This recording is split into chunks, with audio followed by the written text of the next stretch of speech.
USD. Categories of currency pairs. Currency pairs.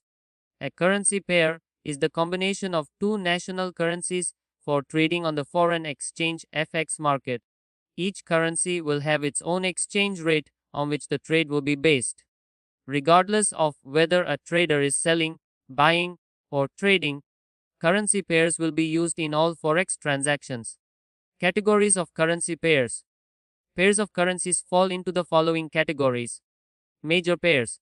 There are 7 currencies that account for 80% of global Forex trading. It includes EUR or USD, USD or JPY, GBP or USD, USDF, USD or CAD, and AUD or USD. Minor pairs.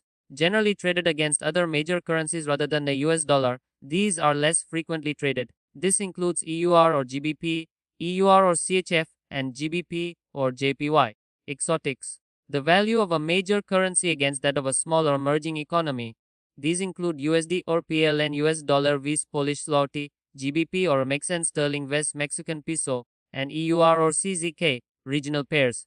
The pairs are classified by regions like Scandinavia or Australasia. The following are included: EUR or NOK Euro vs Norwegian krona, AUD or NZD Australian dollar vs New Zealand dollar, and AUD or SGD